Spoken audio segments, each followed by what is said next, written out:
few of those changes that I see. First, to me, the pandemic has made globalization very, very concrete for everyone. But what has come out of it is really a need for local resilience. Why local resilience? I mean, obviously, globalization, we realized the virus could go around the world faster than any of us could. But we also realized that most supply chains were, even though we haven't necessarily understood or realized, we've just sort of considered China as a big factory and the rest of the world sort of getting gradually de-industrialized. With, as a consequence, the lack of masks and other type of products in many geographies to address this sanitary crisis. So what we see and that what that causes is government, but also businesses to really rethink the way that they secure certain products, that they secure certain services. And our expectations is that many of those essential services will require, in a way, governments to rethink of it more locally and being more resilient. And it's less a question of independence rather than the question of, through collaboration and local production, being self-sufficient for crisis. And that is, it's obvious in the health sector, but it is becoming obvious in many other non-related sector. And I think that this transformation will come through the economy. It won't happen overnight, obviously, but that's one of the first that I see. Second, I mean, paradoxically, I think it underlines the need for global collaboration and business collaboration around the world, but collaboration amongst nations and countries has been the solution for this type of crisis. I mean, obviously, without collaboration, we probably wouldn't have a vaccine today or many vaccines today. And without collaboration, both public and private collaboration, but also global collaboration, we wouldn't be able to produce programs like the programs that allow us, poor country, to access the vaccine and have, although we're still struggling on that, COVAX is still struggling, but that's all about collaboration. And really, as on my first point, I was perhaps more focused on the impact on trade and local production. On this bit, I see, and especially with the return of the US into the multilateral game, or at least, which is very, very clear, it is time for us to engage in creating an economy and a financial system, or transforming this financial system to support the new economy that we see. I'm actually sitting on the board of the Bretton Woods Committee, and those questions, when we look at the existing Bretton Woods institutions, whether you're talking about the trade, the IMF, the World Bank, and now all those regionally or globally that can contribute to that multilateral world, it's a challenge, but it's also very positive. The third point in terms of transformation, which has become so clear that people seem to think that it's always been the case, is that the recovery post-COVID will continue, but will boost the sustainable transition to a low-carbon economy. And it's quite amazing to see over nearly a year and a half how, you know, the low-carbon economy is almost like this obvious thing that the world has decided to embark on, while you know, the former US president didn't believe in climate change. So it's been a quick and a very, very quick awareness of the need and what is happening with the recovery plans, because economies are flooded with cash and government support. Is that we see emerging, huge plans for infrastructure, huge plans for a hydrogen economy, things where people and public sector in particular were very reluctant to invest in heavily, has taken proportions that we couldn't imagine just a year and a half ago.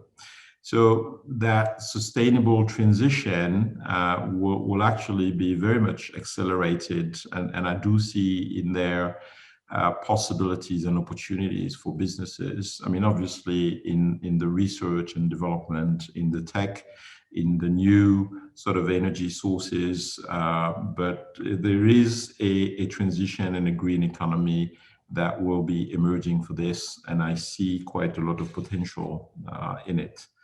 Last but not the least important of the sort of 4 points that I wanted to share with you is, the crisis reminded us of the inequalities in this world, and the importance of the human factor within this economy. And we've all, I think, realized that those who suffered the most were the sort of underserved community. I mean, from a sanitary perspective, obviously, but also just from the economic perspective of having access to, if you don't have the right equipment and the right digital access in your house, it's difficult to have your children follow classes remotely. And we've seen, in particular in France, an increase of sort of dropouts in the sort of less than 12-year-old kids just because of a lack of means and the fact that their community were not necessarily connected, and the parents didn't necessarily have the means to replace a school system that was no longer able to access those kids. So what it means for businesses, and I think because it's not only a topic for public policy, it does mean that many businesses have been able to actually support. I mean, we are part of a large group of businesses that were able to have a response financial task force to help a number of students around the city here that could no longer pay for food because they didn't have access to the subsidized university restaurants, for example. Seems very simple, but so all these different things made businesses quite aware of the fact that impact and sort of the human factor has to become their responsibility as well. So as we are talking about, more businesses looking into their own raison d'être, or the fact that they want to become B Corp or Société à Mission for the French one, it's quite interesting to see the turn and how it's really becoming real for them to take into account the sort of non-financial performance of their businesses. And that is actually accelerated by the fact that the regulation is sort of chasing its own tail, but going in the right direction at the same time in terms of disclosure for non-financial performance and non-financial information for corporates, for investors, for banks. And that is a trend that is not going back. So I'm pretty positive about that. So once we've seen this transformation for the economy, I think the question is, what do we do next? And we have to ask this question for we each have to ask ourselves this question as an economic leader, as a political leader. And I guess my focus had been, and that's perhaps why I'm also engaged with the GMF, but my focus has been on renewing youth leadership to help the recovery. And I think it's again a new opportunity to make sure that we empower young leaders and preferably those who have challenges today, those who come from underserved communities, but not all. But we need to empower young leaders, and really they are probably the best solution to tackle the issue of social cohesion and environmental care. These are the two major topics that we have to deal with if we still want to be somehow humanity in 50 years. I mean, the economic systems and the financial systems are adapting to that. I mean, they never will be perfect, but they are sort of pointing in the direction that this social and environmental need has sort of created. It's also important, I think, for those young people who are in the sort of disenfranchised areas to hear that message. You are key to a better tomorrow.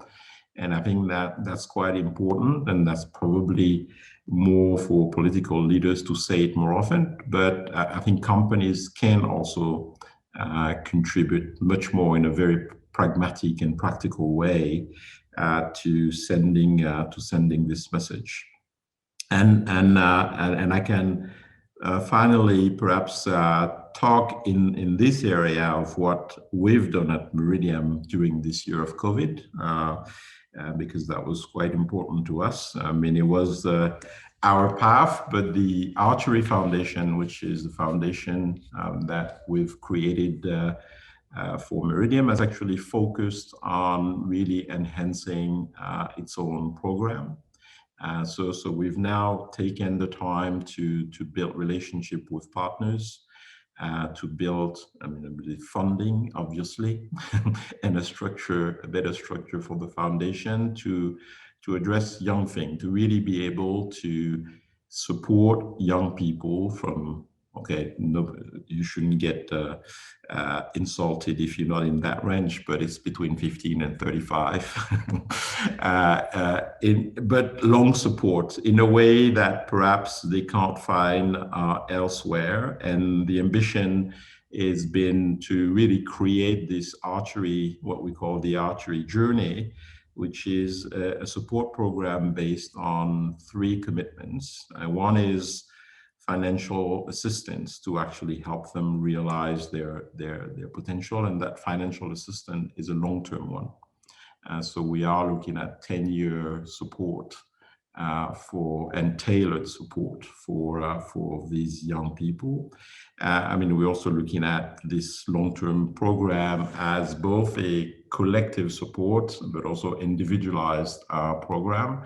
And I think the collective is all about sharing the values, and is somehow in different topics what you also share when you are at GMF is sharing the values for the better world in terms of sustainability, environmental care, and inclusion. And I think that's quite fundamental, that the future business leaders understand that sustainable goals as defined by the UN and the Paris Agreement is the new way of thinking, is the new way, whatever they do, whether they become a famous dancer or a musician or a very good businessman or have their own startup. That's the framework that they will need to operate in, and that's quite important. That's for more the collective. And obviously they have tutoring and all sorts of human support during this time. So that's sort of what COVID brought to me in terms of my own contribution to the world, and hopefully we'll be able, starting this year, to actually have 10 to 12 young people in these programs coming every year. And be able to take them in 10 years. I'll really be able to tell you whether we've made a difference or not. But it will be result or no result, but hopefully that's what we're going. So for that to close on, perhaps wishing you a great seminar, and really it's been a very good journey with the German Marshall Fund, because I mean, I don't want to say it again and again, but you have wonderful people who see this transatlantic relation and the themes of democracy, security and defense, inclusion as fundamental. And I think our collaboration, which I hope will last for the next few decades, I'm hoping that we can, contribute to make a better world. Thank you. So I'm happy to take questions. I understood I have to do that. Thank you so much. I do have a couple of quick questions. If anyone would like to add a question into the chat, please feel free to go ahead right now. One of the first questions, so you outlined in the points that you were making so brilliantly, America's return to the multilateral game, kind of setting us up for this hopeful transformation of the economic system. What role do you see your partnership with GMF playing in this return of America to the multilateral game? Yeah, I mean, in a way, today the influencing of policy is probably where we have a better chance of actually driving things. I mean, when I see your group and what GMF does, there is a real ability to bring the real concrete ideas and feedback into such policies. And clearly, I mean, I'm glad before the elections, Karen invited me to participate to this report, and we try to put ourselves over a few months and think, what should we tell the next president, whoever it is, that he should be doing? Actually, Karen will be able to tell him live now. I did get an opportunity since Tony Blinken was on my board to tell him about it as well. So hopefully enough people will be carrying the sort of messages. But it's quite important to have a bit of a bottom-up approach as quick as possible from your experiences and how you see the world, because I don't think you realize enough that the world is still run by a bunch of people from the old world. And they don't necessarily hear or perceive reality as you live it. And it's quite important to do that. So hopefully, and I'm quite keen on continuing to do that, we can find ways to bring that concrete experience to policy and direction and influence. Speaking of concrete policy actions, you also talked about how the pandemic has moved us even more quickly to a sustainable approach to the economy and to infrastructure, thinking about low carbon solutions. As that is speeding up, as a global player in the infrastructure field, how do you see it transforming our economies, and how can we be inclusive in this transformation to ensure that people aren't left behind as we're rethinking infrastructure, as we're rethinking our carbon expense on the planet? There is several trends that I was mentioning, and that's quite important in terms of policy, although it seems a bit boring. Regulation is actually taking the lead, and businesses and investors around the world have been quite aware, and they're contributing to that transition. But when you are, for example, an asset owner, a large investor, you pretty much now have an obligation to report in what you invest in many ways. So financially, that used to be the case. But now that you have non-financial disclosure reporting, it is quite important that you actually know what you invest in. And for us operators investing this money, what we had to put in place when we look at all our investment in terms of infrastructure and essential services, we now are able to measure the temperature of our portfolio. As a shortcut to say that we actually can measure the carbon emission that any investment and a portfolio of investment can produce, and how is this aligned with the Paris Agreement, 2 degrees, 1.5, 3, and how can we adjust it in terms of, it's not about just buying and selling, it's also about transforming assets and improving assets so they become more efficient from an energy perspective, from a carbon perspective. We also have actually, and we branded it, it's called Simple, but it's actually not quite simple, a tool to measure the impact alongside within the framework of the UN SDGs. So we are able, for example, to measure a number of the SDGs that we lumped into one theme called inclusion. So this is what is happening. So there is, in a way, a transparency exercise that is happening for companies and for investors in terms of making sure that you say exactly what you do and what the impact that is. Regulation is going further with very strong principles, especially in the EU, and that's first on carbon and climate. But the do no harm policy and what can you do better is a fairly simple way of approaching and incentivizing people in terms of their investment, their businesses, their industries.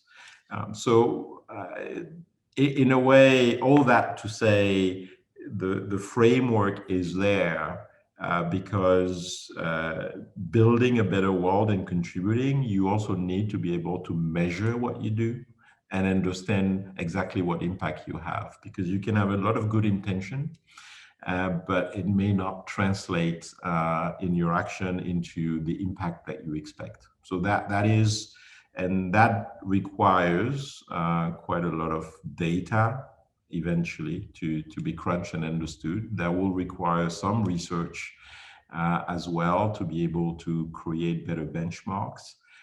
So we are on this journey, but having an impact is also being able to measure it and having an intent. Thank you so much, Thierry, for sharing your wisdom and expertise with us.